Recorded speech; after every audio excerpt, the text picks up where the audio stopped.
Have you ever felt? Are you listening? Damn.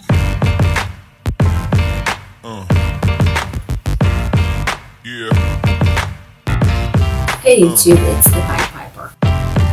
Yeah. It's Piper. It's Piper. This YouTube gig, it ain't no second to me. The 6th episode of The Passage is called I Want to Know What You Taste Like. I'm going to be doing this review super quick because I did not write detailed notes for it on purpose. I didn't write those notes for it because I thought that, 1, it was pretty clean cut and dry as far as what was going on. 2, I'm tired of editing these super long videos. And I have probably on the same shirt that I had in the last video, but don't say anything.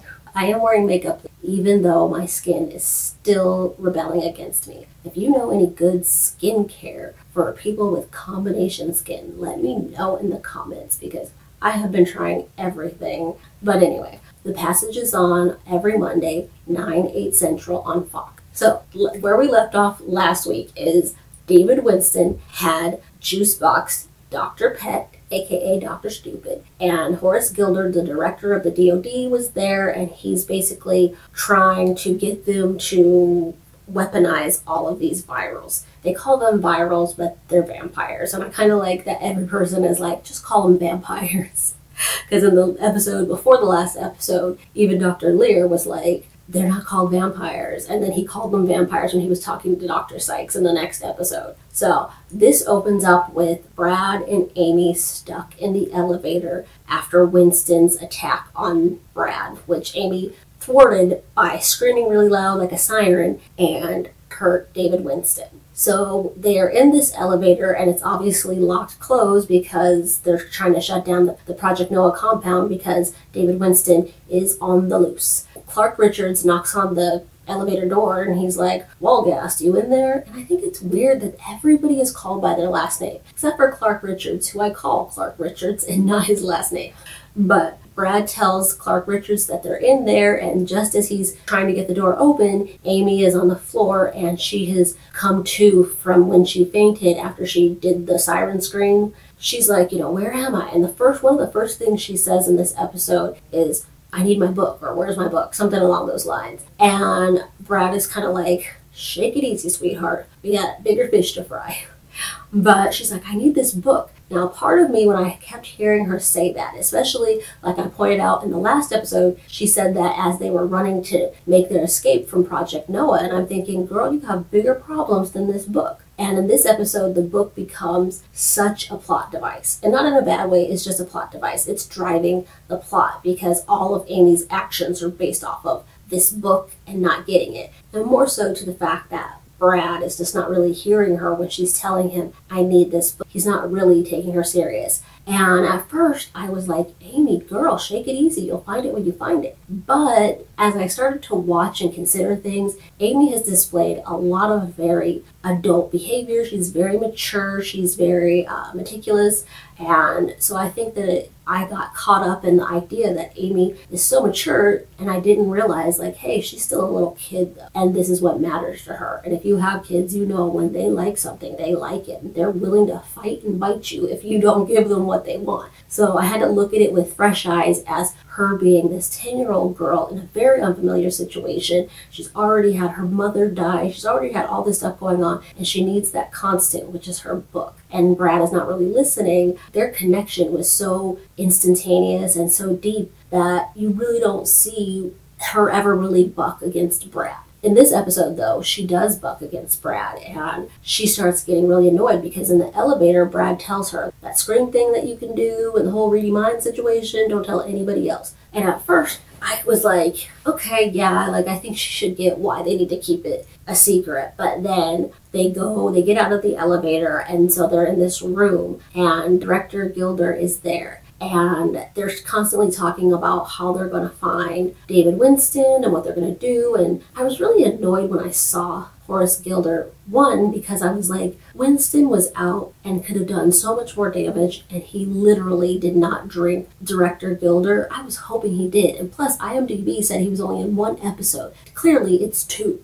Or at least all I know, it's 2. I'm assuming he's going to be in the 7th episode as well, given what happens at the end of this 6th one. But I digress. So, they're in the room, and like I said, Brad has instructed Amy not to tell about her special abilities. But she, out of nowhere, closes her eyes, and then you see her kind of tap into David Winston's eyes, or basically she's seeing through his eyes, so she kind of has an idea where he is. And she pops up and is like, I know where he is. And of course, Director Gilder is excited because she may be like the ultimate weapon as far as he's concerned. And he's not above exploiting Amy and her gifts. And Amy is doing this, even though Brad's looking at her like, for real?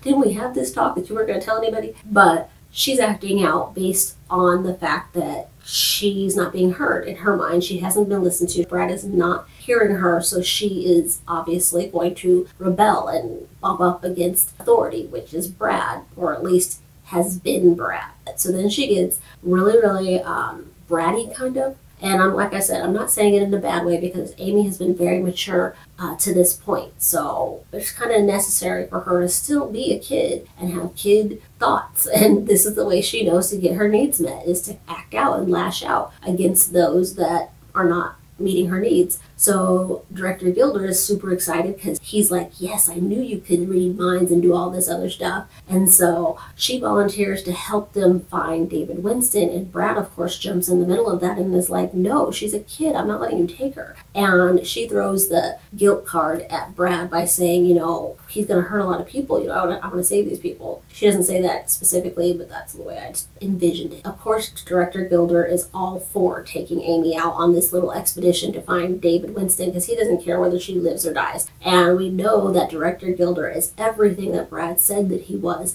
because while he's with Dr. Sykes and they're talking, and he's like, she asks him to please shut down this experiment, especially because she's like, now it's dangerous. Do you see why we need to shut it down? And he does exactly what Brad thought. He takes no responsibility for this. He's like, no, you're on your moral high horse all of a sudden, but for 3 years you have been experimenting on humans. So miss me with all of that sympathy and morals because you didn't have any when we started. And I was kind of like, because yeah, I guess that's kind of true.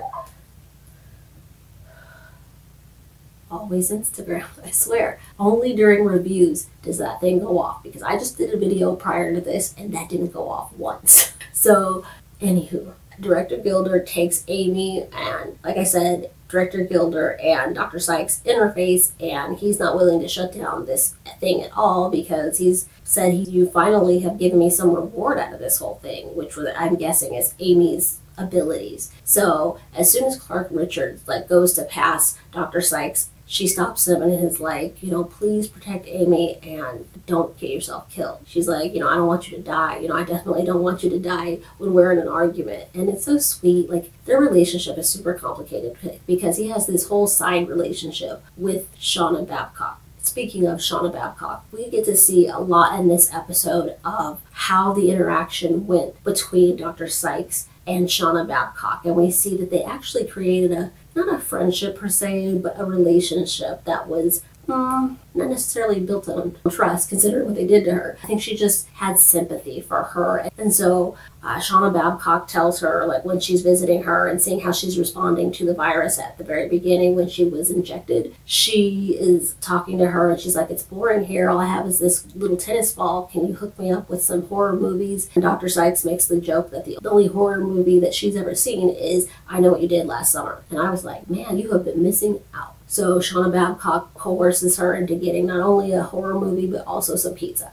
And then if you remember, Lila had been kidnapped at the end of the last episode from the church she was in with Lacey. And Lila is in this car on the road that Amy was seeing in her vision. And the driver gets out to check what's going on. And David Winston strikes and taps him like a juice box. Lila, of course, takes off running through these wooded area. And so Amy and Director Gilder and Clark Richards and Brad all show up to the scene where that was. And Brad finds something, I believe, that notifies him that Lila was in the car that's parked there. Clark Richards is like, hey, I was cleaning up some loose ends and she was a loose end. Of course, Brad does not take that very well, and he punches Clark Richards. And Amy is really bumping up against Brad, though, at this time, because Brad has told her, while we're out here, to stay close to me, stay on my 6. He doesn't say that, but I kind of envision it like that, since they're also very military-esque, kind of. At least their protection detail is. So then when he goes to see who Winston ate, she starts following him, and he's like, no, stay back. And she's like, I thought I was supposed to stick to your side like glue.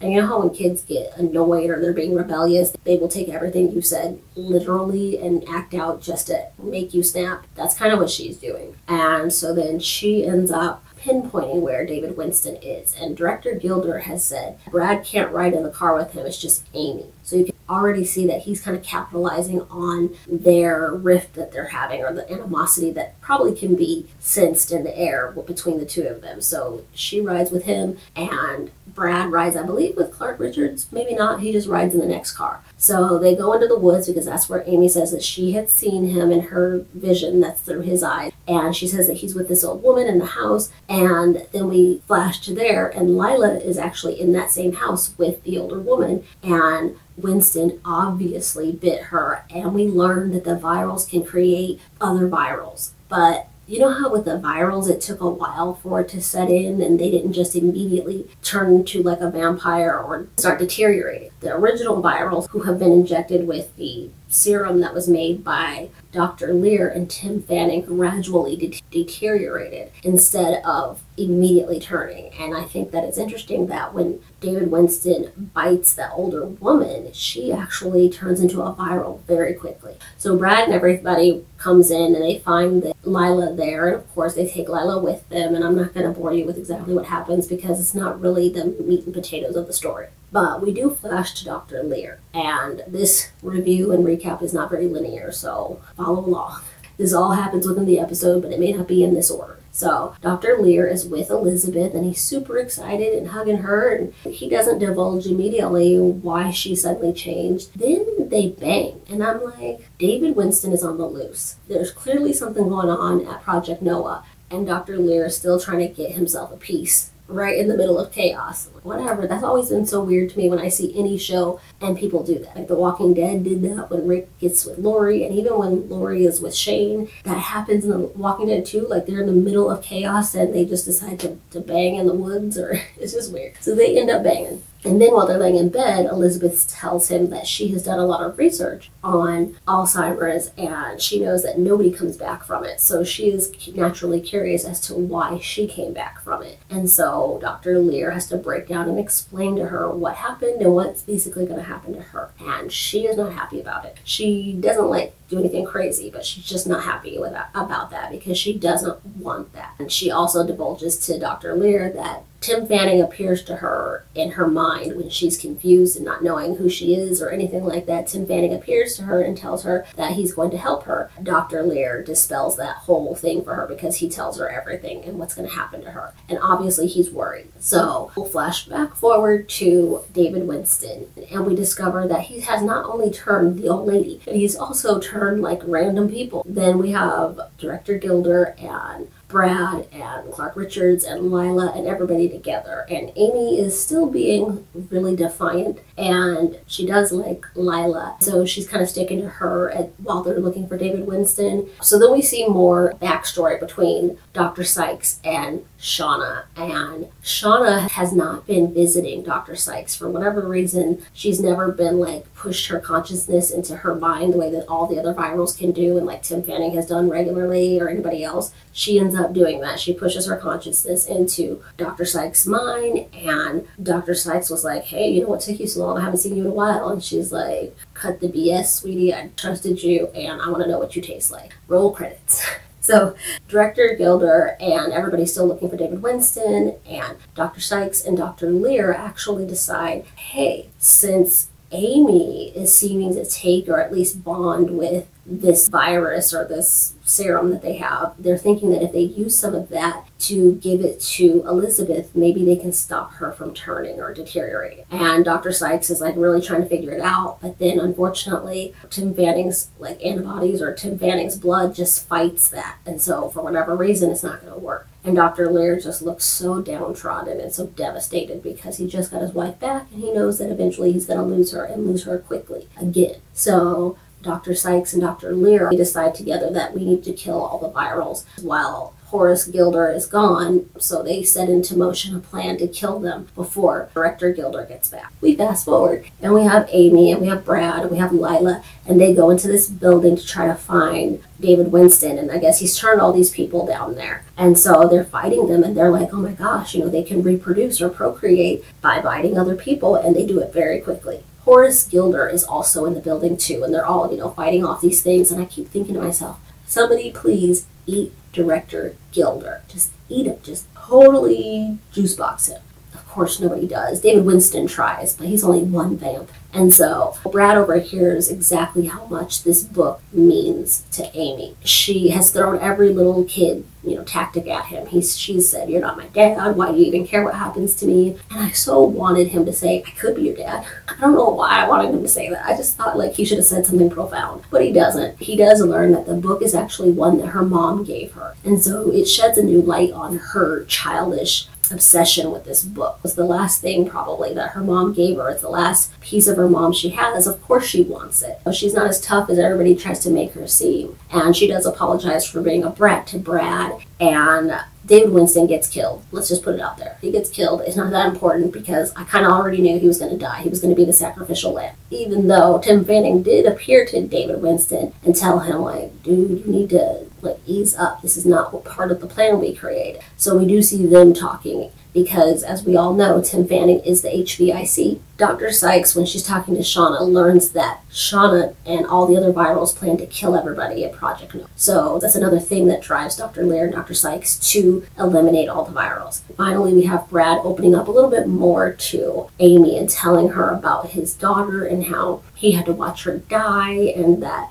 he lost her, and that was just everything to him, and he dedicates himself or rededicates himself to Amy. She's apologized, and he's like, well, we're going to find your book. And I thought that was sweet. Yeah, they clear that up. And then as they're leaving the place where they found David Winston after they've killed him, Director Gilder is like, Amy, ride with me. And I don't know if Clark Richards rides with him too, but I'm thinking he does because he says, you got two in this other car. And then what I think I knew what was going to happen starts to happen. Dr. Sykes and Dr. Lear have finally started the process of exposing all the virals to sunlight and killing them because they're vampires technically, so they're going to burn in the sun. But as they start doing that, Elizabeth in Dr. Lear's room starts feeling it physically, and Amy starts feeling it physically too as soon as they're getting back to Project Noah. And so Dr. Sykes leaves Dr. Lear to continue killing them, and she goes outside and sees that Amy is back and she's in pain. And finally she learns that, oh my goodness, if we kill Tim Fanning, we kill Amy too. And Elizabeth by extension. Her and Clark Richards run in to stop Dr. Lear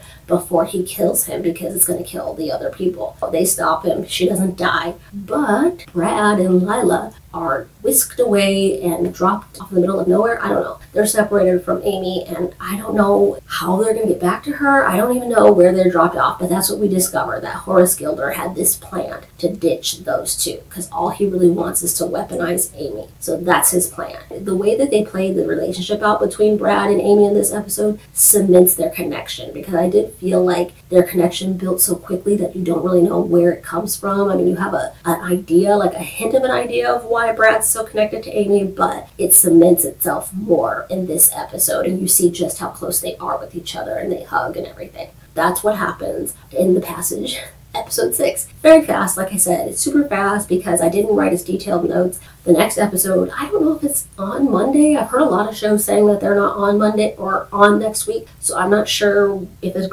will be a rerun, but if it's not, you will get episode 7 of The Passage, a recap and review, and for like the 8 people that watch it, yeah.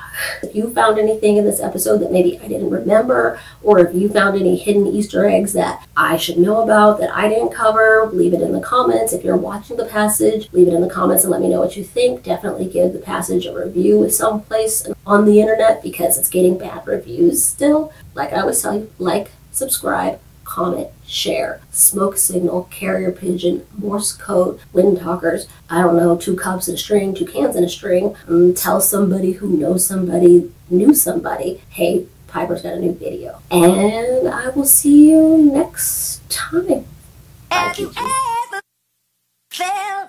Are you listening?